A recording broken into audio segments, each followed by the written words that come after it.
Katya, and to all of the organizers of this SVENT lecture series. I'm really, really happy to be here, and I appreciate the opportunity to be able to join you. I'm here in Sydney, Australia, and it is wonderful that we've got these technologies to all connect in this way. And also thank you, Katya, for introducing the nunnery as you did. That helps very much to kind of set, the introduction to this group of women. So indeed, I'll do the best I can in this time to try and capture or summarize my PhD, which was largely in ethnography of this nunnery, Gebchak nunnery, and so it's a nunnery in Nungchen, what was erstwhile Eastern Tibet. It's presently in Nungchen County in the Yushu Prefecture of Qinghai Province. And my kind of investigation, the analysis of my PhD, which was the research, was really curious about their ways of knowing, their ways of learning and their ways of knowing as a full-time drukgyu or practice lineage community. So because I'm interested in their ways of knowing, I'm very much looking at them in their traditional intact context. So this community and most communities on the Tibetan Plateau are modernizing as we speak at a very rapid pace. As we all know, since the 1980s, from the post-Mao period, there's been the religious revival of Buddhism on the plateau. And there's a very bold line between the pre-modern ways that these communities practiced and today's more modern ways. But Gebchak nunnery, because of its remote location, still maintains its original practice curriculum today. There have been some more subtle cultural changes, but what they do in their yearly schedule has pretty much unchanged.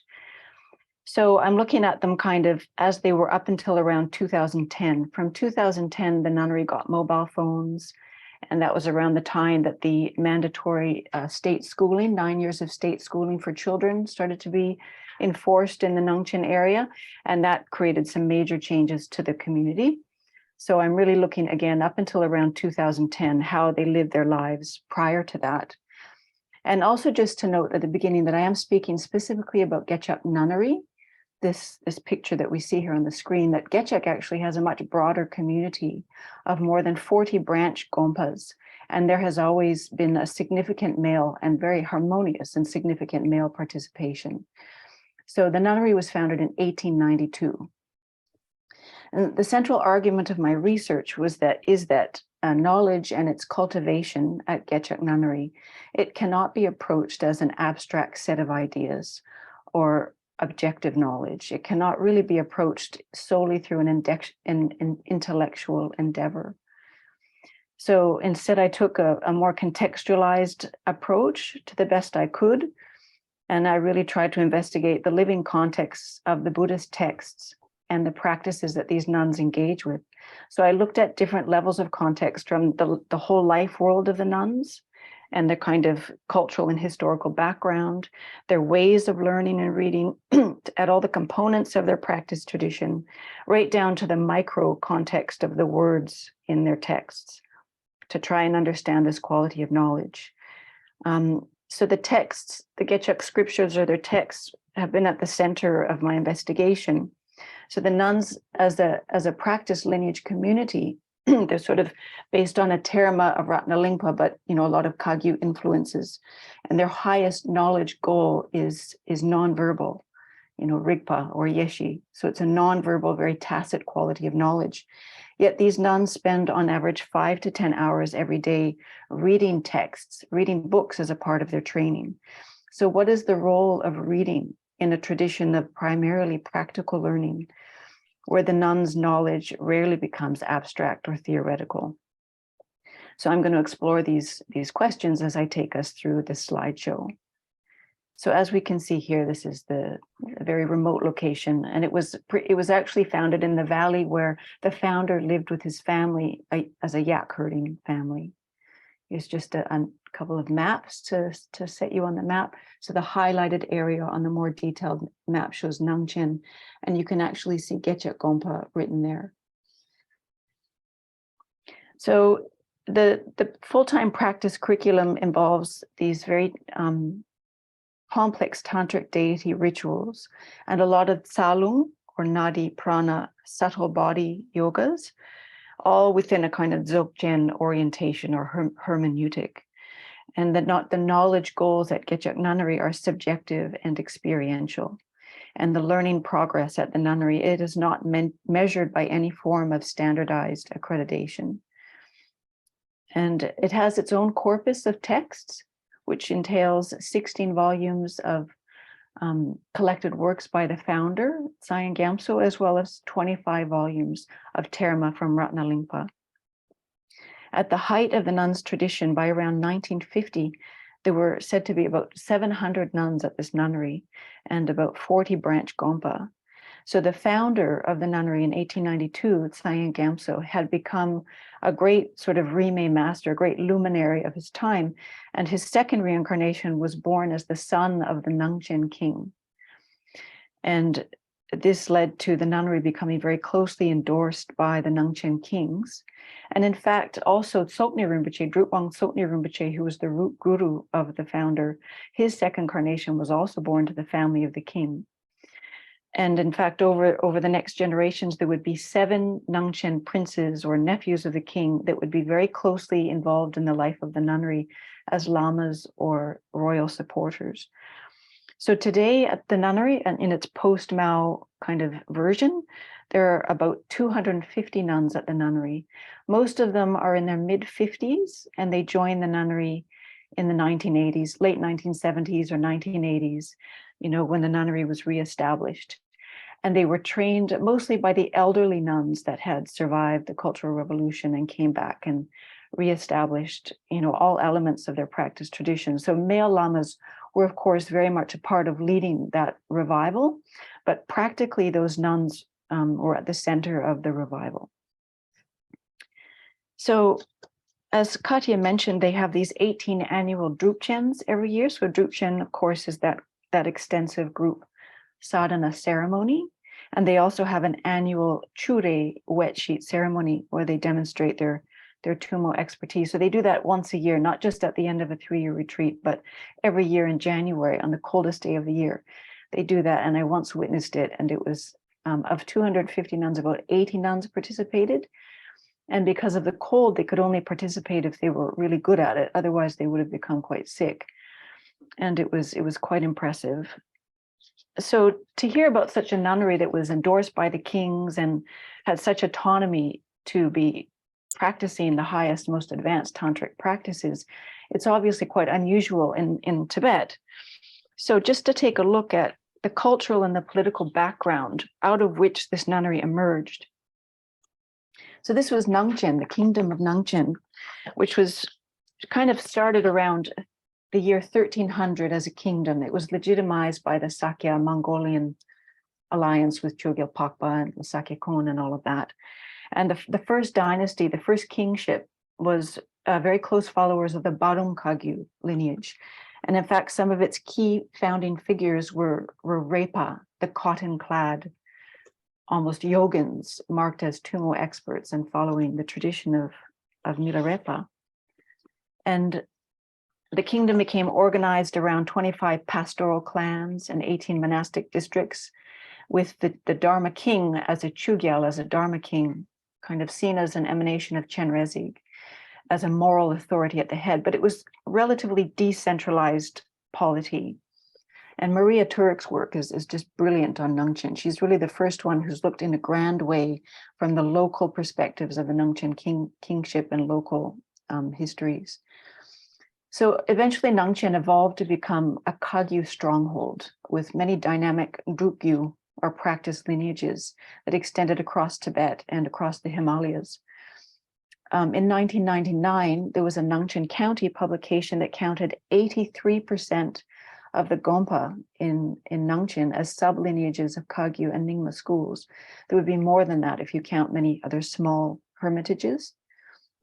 So the economy in Nungchen was mostly pastoral, yak herding and sheep herding.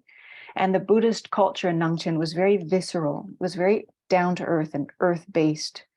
And most large monasteries and nunneries, most gompas, were located at 4,000 meters or higher. And in fact, since the 1980s, many of those higher monasteries have been rebuilt at lower altitudes as part of the modernizing sort of shifts.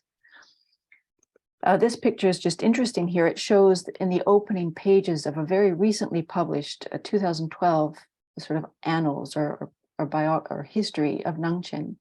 The opening pages introduce, first of all, 8 pages of photos of important lamas and officials that were, the main sort of ruling characters of the kingdom of Nangchen. And then another 8 pages of landscapes that were named after resident deities.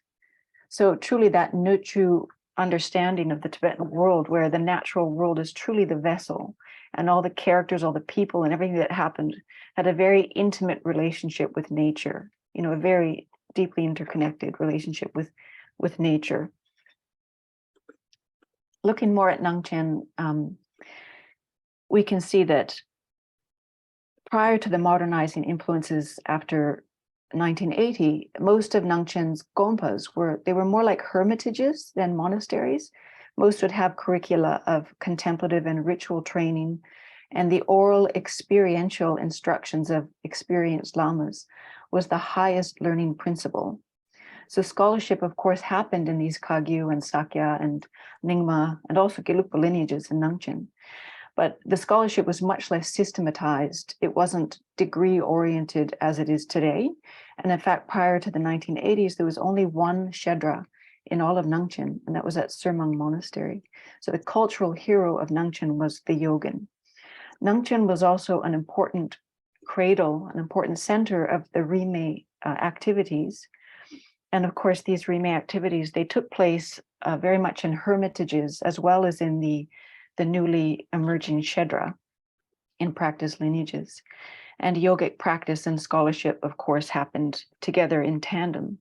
And we have that Kedrup, that scholar yogin title of great Rimi masters, which indicates that, that hybrid of scholarship and yogic practice.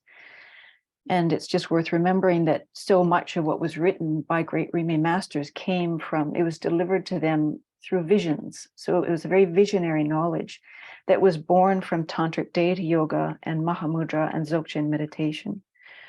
And this was also crucial, that kind of open-minded, non-conceptual awareness of Mahamudra and Dzogchen meditation experience. Really, we could think of that as the nexus for that eclecticism, for that very cross-pollination of practice lineages, both Nyingma and Sarma lineages that took place during the Rimé period. So really, when we look at a practice lineage in general, and specifically at Gebchak Nunnery, the real principle of their lineage is mastery of contemplative experience. So the Gebchak nuns are a wonderful example of a Rimé community even today.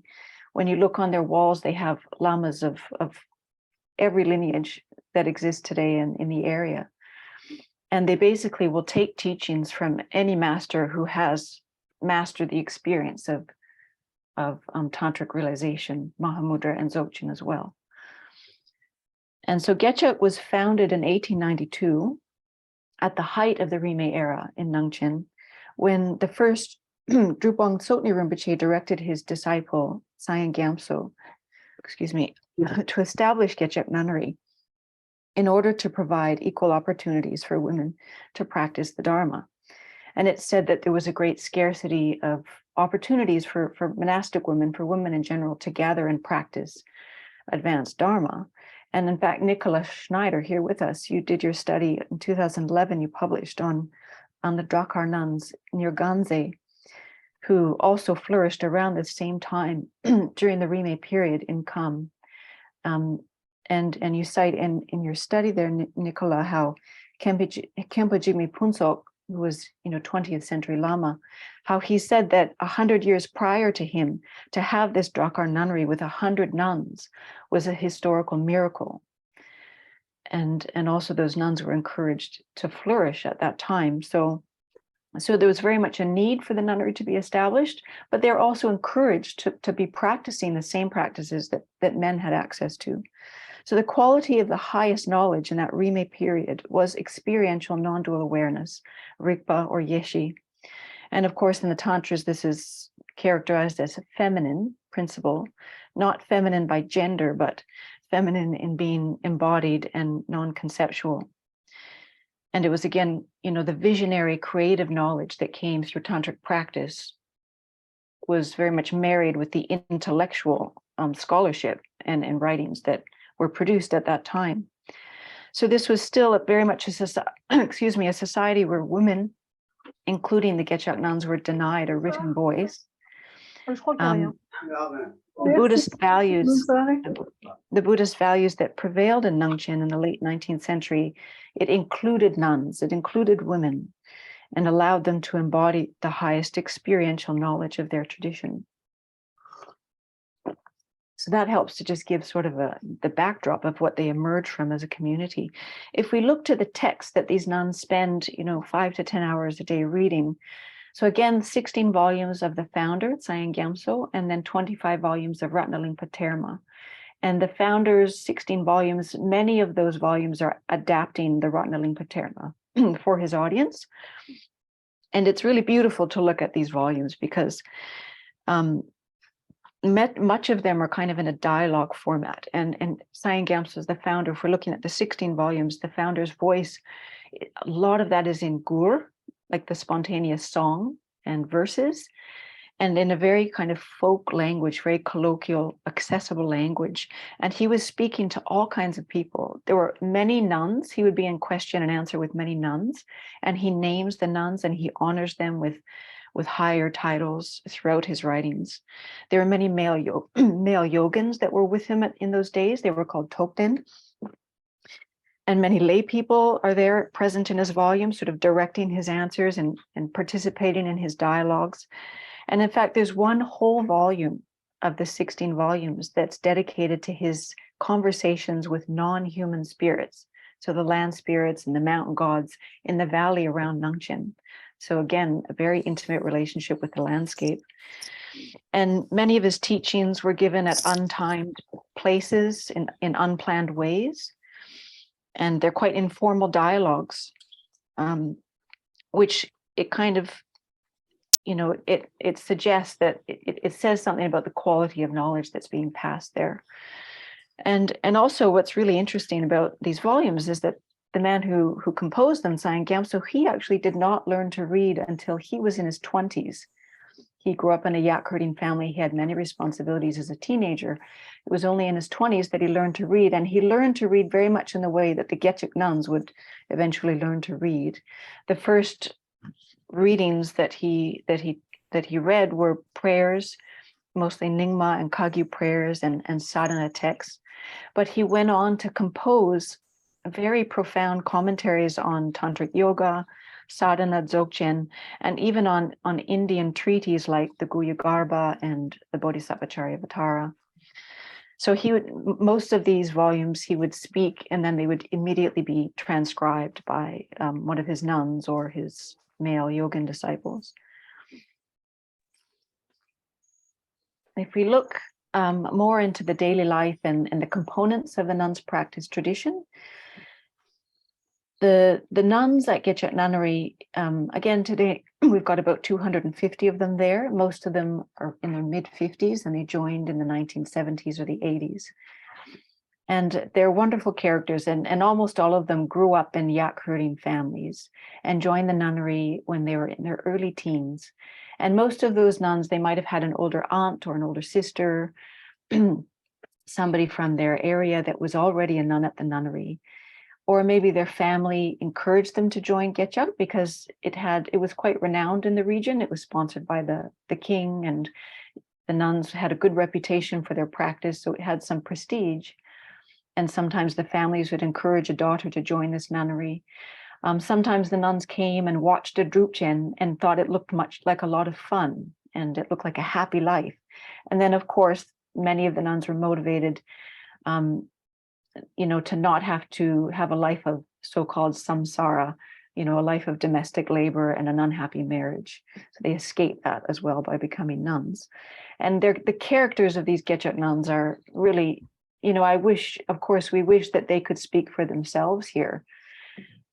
But on one hand, when I was doing my formal field work for the PhD, and I would ask them specific questions and trying to elicit particular knowledge, I was almost always met with, I don't know what to say. Ask this other nun who'll know better.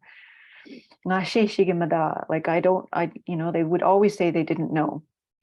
So these nuns are not philosophical scholars, so they're not really equipped with the technical or the conceptual language to give a categorical explanation. But to me, they make their greatest teaching or their greatest statement in their characters, who they are as people. And I'll try and tell more of that as we go along. But they're very cheeky, they're very down to earth. And although they're not, sophisticated with their explanations, when you do spend some time with them, you go on walks and you get to know them over time, they're very impressive in their embodied characters and the ways that they can read you like a book. Their deep intuition, the ways that they can assess and advise people and guide, and they do play very important roles with their families and their communities, and they're called in towns and areas to do a lot of ritual practices, and they kind of function as counselors as well. They do a great job at it. So when the nuns, and actually many of the nuns, they're also largely motivated by Dharma practice. So they know that this is a very rigorous nunnery. They know it's not an easy life. So they're sustained in this lifelong, very intensive, rigorous practice to quite some extent by a strong spirit for Dharma.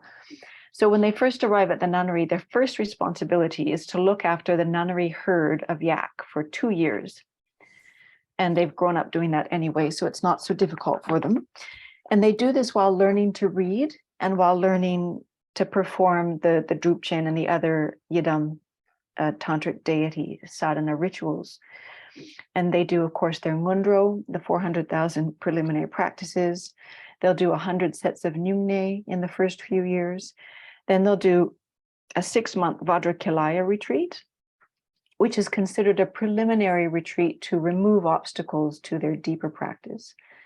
And then they'll have been in lineup, they'll be waiting in a lineup to get into the 3-year retreat. And eventually, when they're in their late teens or early 20s, for most nuns, they'll join the 3-year retreat.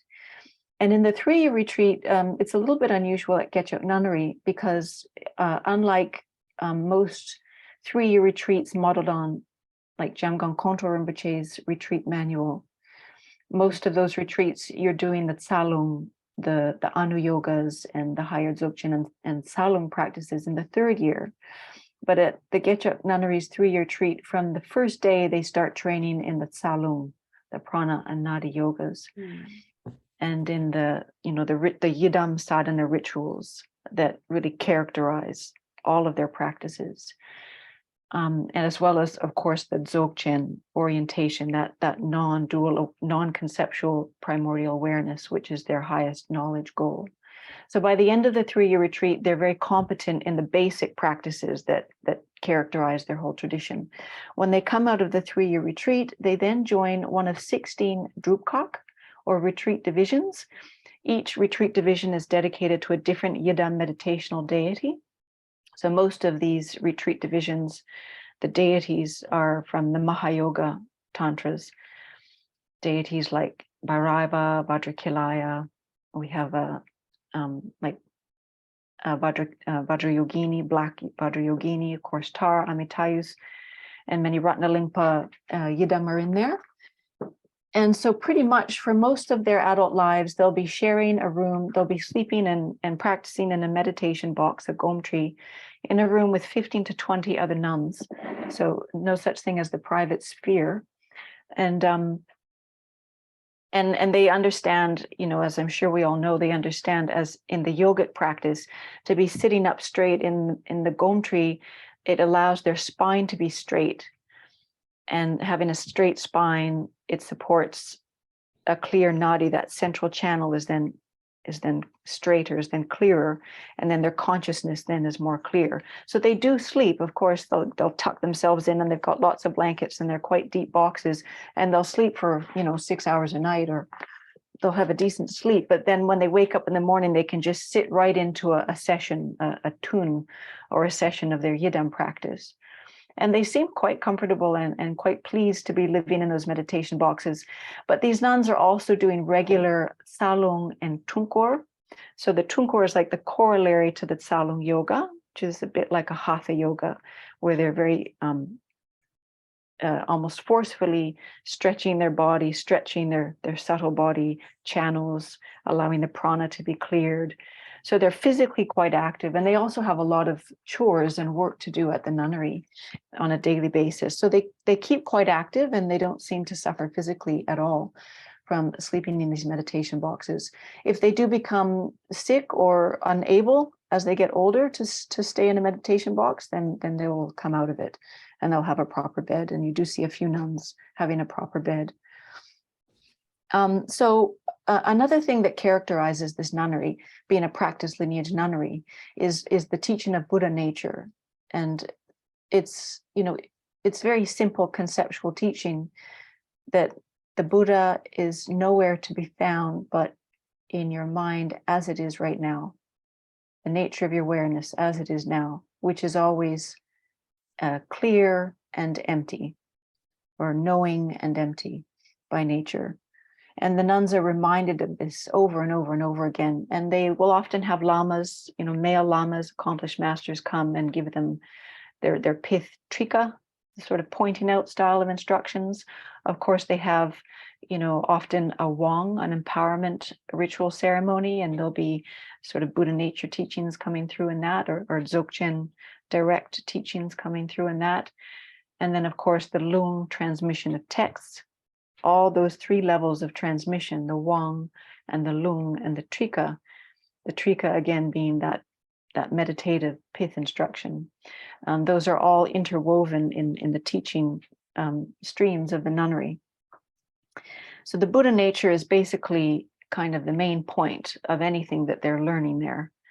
And the yidam practice, those tantric deity sadhana that they do individually and in groups, is really characterizes everything that they do. So for these nuns, a yidam practice, of course, in tantric Buddhism, it's not an external deity. It is not correctly to be understood as an external deity, but almost as a personification of that Buddha nature.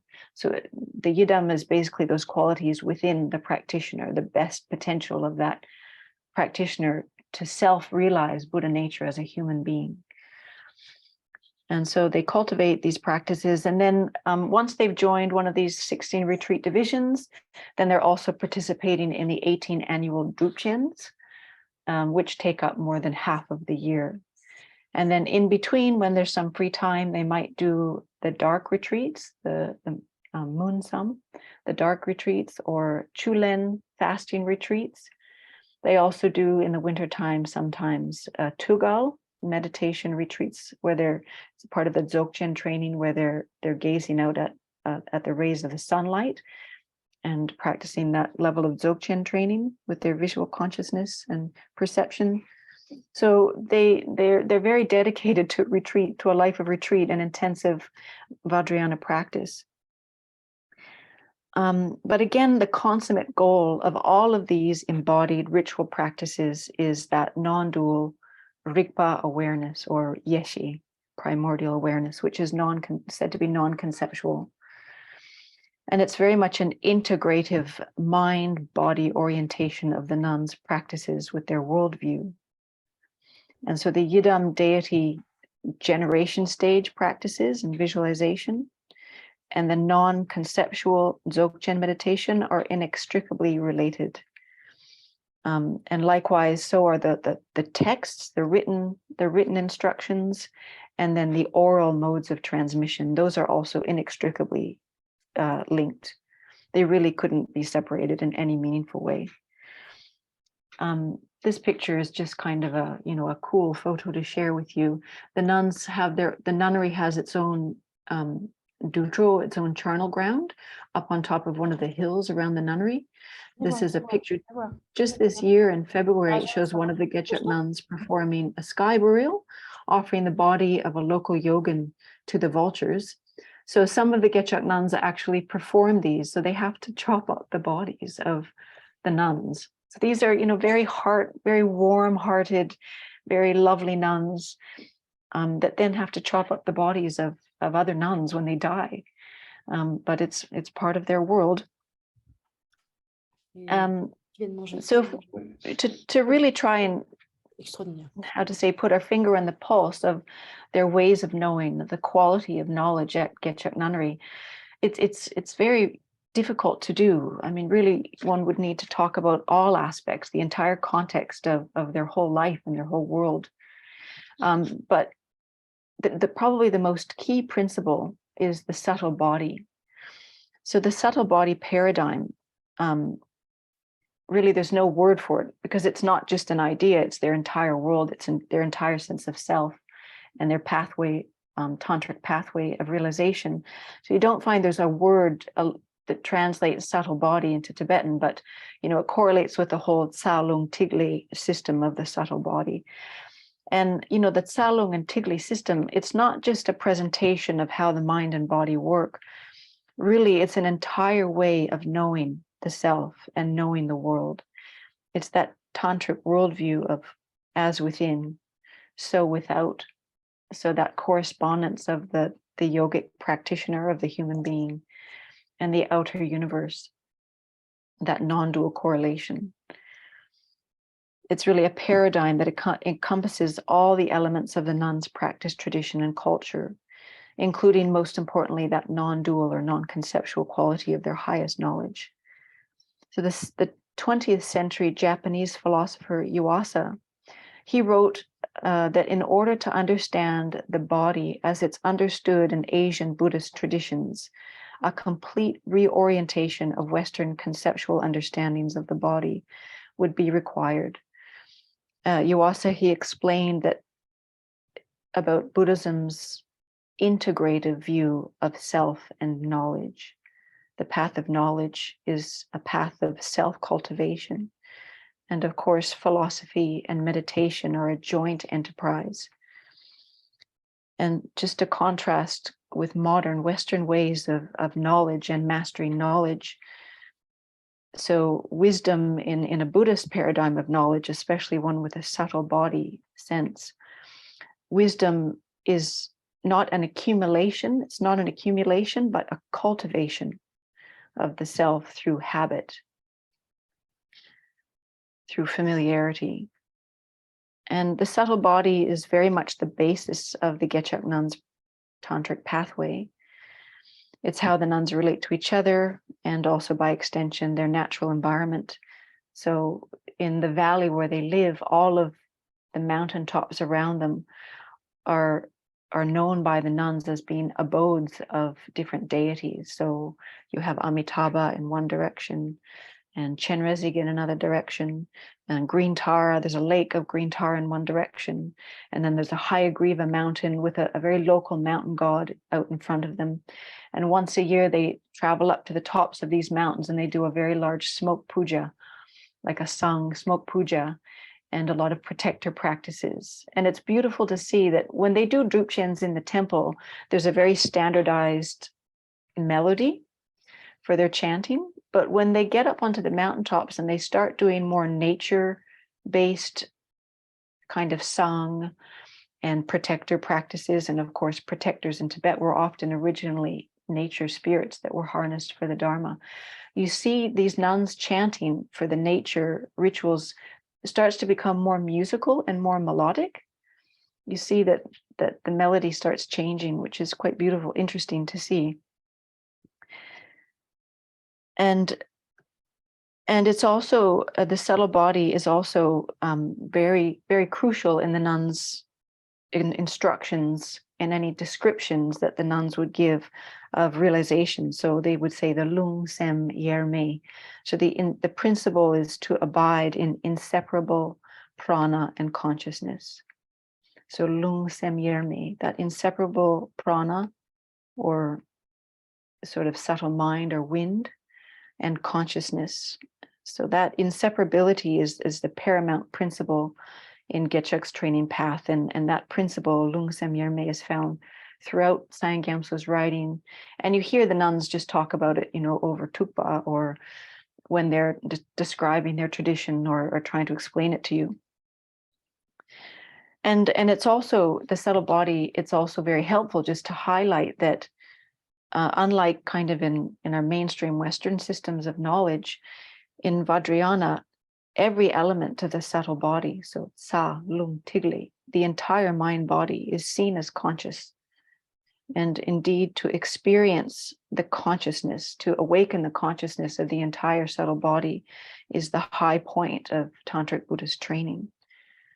So this embodied, very experiential knowing, which is born, which is cultivated from Salung Yoga, together with that honed awareness of Dzogchen meditation, it truly arises from within the subtle mind body of the yogini or the yogin. And this is the orientation, this is the goal of knowledge, this is the quality of their knowledge. And at Gebchak, this knowledge, it's alluded to, and it can be talked about in their written and their spoken language. But in itself, this knowledge is never abstracted as a cognitive or intellectual object. It's never an abstracted object of knowing. It's always an embodied experience, somewhere between subject and object, non-dual. And this discussion of the subtle body, it just really points to those very large problems of literal translation of a tantric text. So if we're dealing with a philosophical text, then we depend on a precision of terminology. But when we're dealing with translating texts like the Gebchak texts, often the words in these texts are indicative of a wordless experience, that non-verbal experience, and they're often very allegorical and metaphorical and very cryptic, actually. And again, the founder, in his 16 volumes, his own voice was often very spontaneous. His gur voice, very kind of fluid and adaptive to the minds of people he was interacting with, very flexible. And also the subtle body really just explains why in Tibet we see this very porous boundary between the sacred and the mundane. So in say, Western anthropology, we've had this long evolution of analyzing or comparing literacy and orality. But in Tibet, we don't have that binary between the two, and particularly at Gebchak Nunnery, we can't separate. Literacy and orality really interdepend, and sacred and mundane, we can't really draw a very firm line between the two either. And then, of course, we have all these terms in Tantra, Sungjuk. So it's really an orientation to mind-body union. And if we're looking more about how these nuns actually learn this, because these principles are quite sophisticated, the way the Yidam practice functions, it really serves a non-dual psychological function.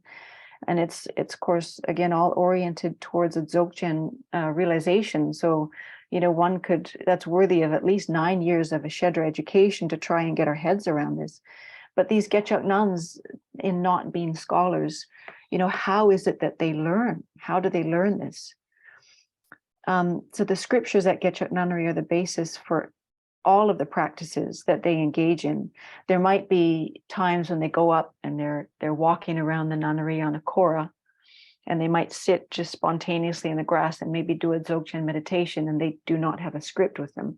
But otherwise, any sort of formal practice, they'll always be reciting. So when they first get to the nunnery, again, they first learn to read. And the way that they learn to read, they don't have regular classes. They don't have regular classes that teach them the grammar, that teach them this word means this and this word means this. And they really kind of learn by doing. They sort of jump in. They'll often be living with a couple of older nuns who will be their tutors. So they learn, the jorlok, and they learn to recite the sentence. But these young nuns, they love joining in the drupchens because it's quite a lot of fun for them. And so they start just learning to read in the drupchen just by doing it, just by reading it. they don't necessarily understand what it means at the beginning. They kind of absorb the meaning just by doing it. So since, over the last couple of decades, we see sometimes they'll have kempos. We have much more a culture of textual explanations influencing Gebchak Nunnery in the last 10 to 20 years. So sometimes there'll be a kempo that will visit and maybe teach a seminar on a text, or maybe give a class in grammar and how to read, but it's not a regular part of their curriculum at all. So these nuns are they're absorbing just through doing. They're observing nuns and they're hearing conversations. But if we look at this passage that's translated on this picture here, it's from one of the Drupchen scriptures, which is a typical kind of text that they do. And this description here in the Dharmakaya realm of Akanishta, at the heart, etc. So this is to be visualized within the practitioner's body, and it's incredibly complicated. At the practitioner's shoulder, there's a certain mandala or a chakra happening with different deities and syllables, and this represents this, and this represents this. So for most young nuns, for some years, when they are first reading these texts, maybe as Tibetans, they get to a stage where they know what the words mean, but to be able to explain what the words mean, or to be able to really understand in their own minds, is not something that they arrive at directly. It happens over a long period of time of repetition, repeated recitation. And in the Drupchen, they're enacting this with music, with mudra, with costume. There's sometimes a ritual cham dance. And then these texts are largely describing what is visualized, and in kind of the allegorical language, pointing to the inner experience of the nature of the yidam, of the nature of the mind and the qualities, those spontaneous qualities of Dzogchen. So it's kind of, the nuns are cognitively reflecting on the meaning as they recite it. And they're imagining the description, they're visualizing the description. So they're really enacting these texts. They're performing them, these texts. And they do this over and over and over and over and over again. So there's one of the oldest nuns that just died in 2020. She was the oldest nun there. She was about 94 years old. She had memorized 450 pages of a Drupchen text, just mainly by doing it over her 50 plus years at the nunnery. And also the nuns, when it comes to how they write, most nuns are not fluent writers. So because they don't need writing so much to express ideas or to develop ideas, it's a different kind of learning orientation. Mostly the nuns would be writing to copy prayers and recitations. So before the printing press, a lot of these texts in the 1980s, and of course before the Cultural Revolution, many of them would be handwritten. So the older nuns at the nunnery they have quite beautiful handwriting, because they grew up having to hand copy many of their prayers and recitation texts. But then after the electronic printing presses were introduced, those generations of slightly younger nuns in their 30s, their handwriting is actually not as good, because they're not writing that often. They don't need to write so much for their tradition. It's through this prolonged recitation. It's a cultivation, and it's a very tacit learning that sort of sinks in, almost in a way like if one is learning to dance.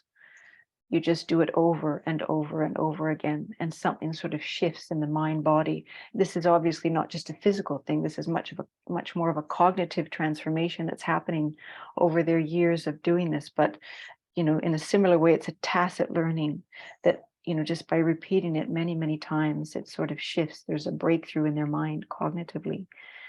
So when a couple of times I joined the nuns in a Drupchen, and I would ask them questions about what this meant or what that meant. And, my Western mind wanted to have specific answers, so I knew what I was doing. And so the nuns would often say, "Oh, we don't know the answer," or they would give me an answer, and then later another nun would give me a different answer. And then often I found it quite boring because they would be repeating these recitations, or there would be dedication prayers at the end of a day that would go on for like an hour and a half, and they would be quite repetitive. You know, the meaning of what they were saying was just being repeated over and over again. And for me, I found it at times almost excruciatingly boring. But for these nuns, they just seemed to get more and more enthusiastic.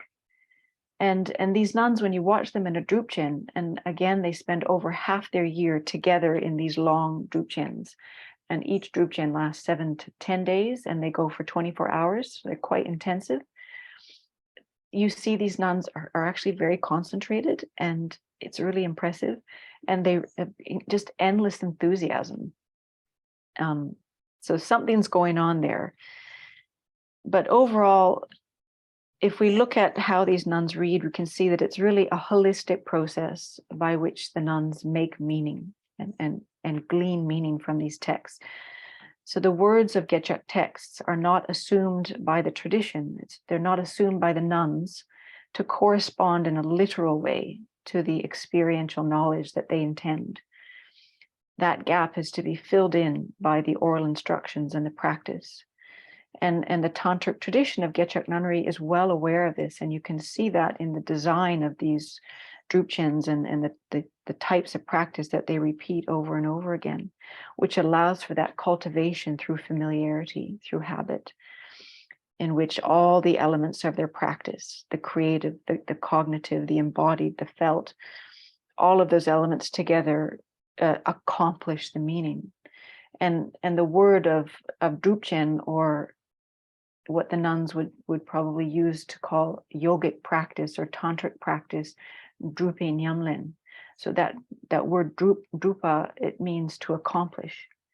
So they're really accomplishing this knowledge through this repetitive, through this lifelong cultivation of almost enacting their texts. Just another note on how they teach and learn at the nunnery. This is just sort of a nice story about how one day, this was before mobile phones, so this yogin, who you hopefully can see on the right of the screen, if my picture's not in the way, he's got the dreadlocks, he's on the right of the screen, and he just sadly passed away a few years ago. His name is Pema Drime, and he was considered one of the great root gurus of the nuns in the post-Mao era.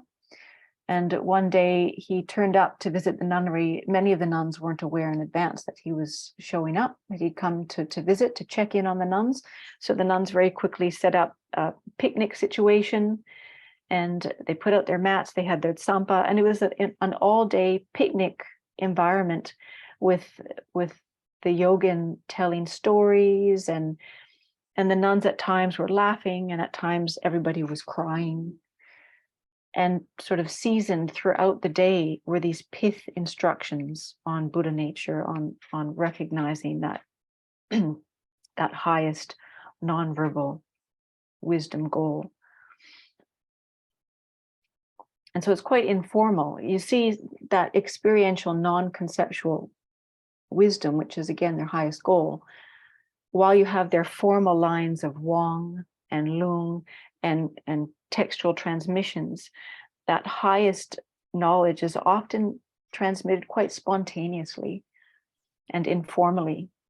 And another note on this, that all of the written textual lines of knowledge transmission, so the Wang and the Lung, and any scholarly transmission, is always in the nuns community of Gebchak, transmitted by the male lamas. But you do see the nuns transmitting the trika, so that doesn't require always a written text. It can be a spontaneous visit between nuns at the door to the temple, when an older nun would ask the younger nuns to gyukto, to demonstrate their meditation experience or to demonstrate their tsalung practice. So you do see the older nuns, transmitting that kind of dzogchen quality of knowledge to the younger nuns. So where it doesn't rely on the written language, you do see the nuns holding that. And another beautiful picture here, which really says a lot. So this is another of the great yogins, Pema Dorje, who also sadly passed away a few years ago. And the nun on the right, Karchuk, she's a nun of Gebchak who is sort of a visionary. She'll be in the middle of a drupchen. She's one of those nuns that would sort of stand up in the middle of the drupchen and be seemingly possessed by something, maybe the deity or something.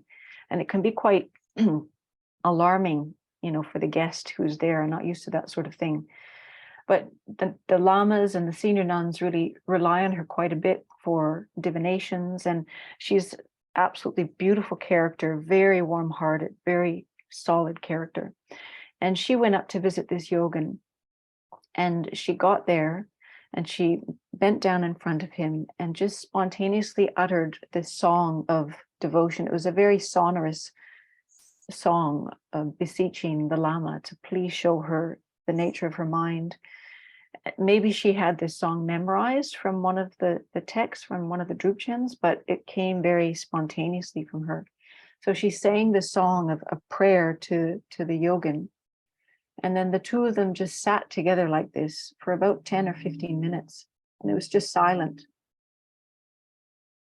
And that was a transmission of knowledge.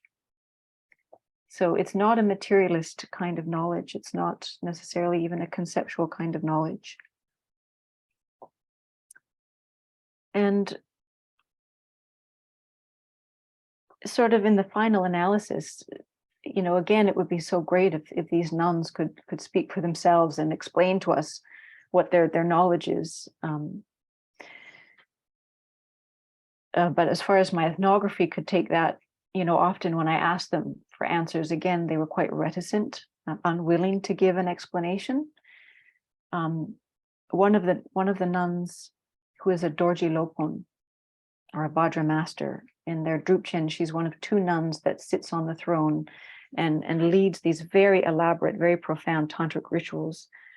And I observed after doing a couple of drupchens with these nuns that it could only be over many, many years of intensive practice that one could be capable of being a ritual master, because there's so many subtleties of ritual mastery that they are capable of doing. So Chemchok is one of these Vajra masters, and she's quite an impressive nun.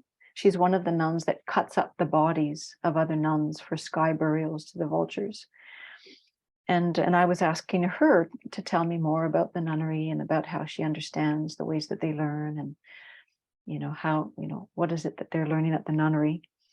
And she said, it's true that we nuns, we always say we don't know what to say, but our tradition, what we're learning, it's like having a full bumpa, a vase full of nectar, and it's poured from one vase into the other vase. And until my vase is completely full of embodied experience of that nectar, I wouldn't know what to say, she said. And so that really points to that tacit nature of their knowledge.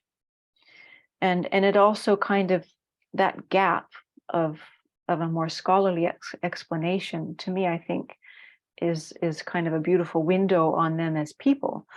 That these nuns, the characters of these nuns, maybe are the greatest holistic statement of their knowledge, because they're quite impressive, and really more so the ways that they die. So the older nuns that returned after the Cultural Revolution, it's said that many of those nuns stayed in Tukdam, and from 2006 until the present, my association with this nunnery began in 2006. So in that time, I think I've seen about 8 older nuns pass away, not seen with my eyes, but have heard reports and, heard reports of that. And all of them have had impressive deaths. So it's quite typical for a Gebchak nun, especially the older nuns, if they're dying of an illness and you're asking them in the final days, how are you feeling? Are you feeling sick? They'll often not complain. They'll say that they feel fine, that their body, maybe their back is sick or they have some illness, but they feel fine. And they're usually quite cheerful as they approach death. And they'll sometimes gather the nuns together and tell them not to be sad, really encourage them in their practice, give their things away. And sometimes they'll see visions of their yidam. They'll see a vision of Tara or a vision of Hayagriva. And they'll pass away and very often stay in Tukdam. for a number of days. And so there are a few reports the last few years. One of those older nuns died in one of the retreat divisions, along with many other nuns. It was in the summertime, and they thought that being summer, it was quite hot. They thought that it would start to smell after a few days, but by tradition, they wouldn't move her body for a few days, but they were worried about the smell. And after a few days, they said it started to smell quite pleasant in there. And there was another young nun. She would have been maybe in her 40s, and she died in the Nunnery town, the Nunnery County Hospital. She died of tuberculosis, and it was in her spine. So for the last year, she wasn't able to sit up straight. Her back was quite crippled. And she was dying in the hospital with a lama and a couple of nuns and monks around her. And as she was approaching her death, she insisted that they sat her up straight into a lotus posture. And they managed to do that. And then she passed away sitting up straight. And this was a point around maybe 2015 when it was a modern allopathic medicine hospital in Nunnery. Most of the doctors were trained in the modern Chinese system, so were quite skeptical of their own, Tibetan religion. In China, of course, superstition is illegal. And one of the definitions, part of the definition of superstition that the Chinese government gives is that which contradicts science. So things like staying in tukdam after death would be superstitious for the modern Chinese mind. So these doctors, wouldn't have been very open-minded to something like tukdam, but the Lama really encouraged these doctors to stay there when she died, because she was sitting up and dying consciously. And so she sat up and she died consciously, and the doctors were quite amazed, and they made an exemption for her to stay there in the hospital for several days after she died, which would have been against against the rules at that point. And then after that, they moved her to another house. So for about 7 days, she stayed, with her flesh was pliant and her body wasn't decomposing, and there was still sort of an upright presence there. A sense of consciousness was still there. So just some conclusions, really, if we can draw some here, is just that this hopefully this ethnography hopefully points to what is very much an embodied, tacit quality of knowledge overall in a community like Gebchak Nunnery. That we really can't look at their knowledge as an objective knowledge. If we're taking sort of just a solely intellectual sort of book learning type approach to the knowledge, it will fall short. That again, we don't see any independent abstracted knowledge for its own sake at Gebchak Nunnery. So it really just highlights that need for more contextualized knowledge and methodologies in Tibetan studies of practice lineage communities. And perhaps a bit less reluctant to integrate even contemplative pedagogy into our own methods and our own fieldwork. I mean, this, of course, is speaking specifically to a practice lineage community, and particularly one that still is living its texts and still practicing full time. What this also points to in conclusion is that we see a very broad range of psychophysical elements in Vajrayana or Tantric Buddhist meditation styles. So some of the conversation around meditation and science nowadays still very much, trying to set up a conceptual framework for mindfulness and meditation, and it's struggling with that sort of rationalized sense of meditation as just being a silent form of meditation. And sometimes we hear in Tibetan studies that, the pervasion of meditation across Tibet is just sort of an apologetic, something of an apology by Tibetan scholars. But that might be the case if we're looking at large monasteries and we're looking for like a shamatha or vipassana meditation type. But if we're looking in the full context in a tantric practice lineage community, we see, that the yidam and the yogas are really inextricable from the non-conceptual silent meditation types. We really can't take those silent meditation types out of context. Certainly at Gebchak Nunnery, we couldn't in any meaningful way. So it just really highlights the need to really, contextualize the whole spectrum of psychophysical elements involved in different kinds of Buddhist meditation styles. So I'll leave it here. I could continue. We could, sort of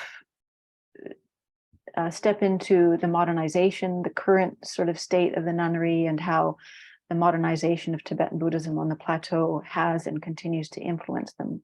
But I'll just leave the talk here, and we can open up to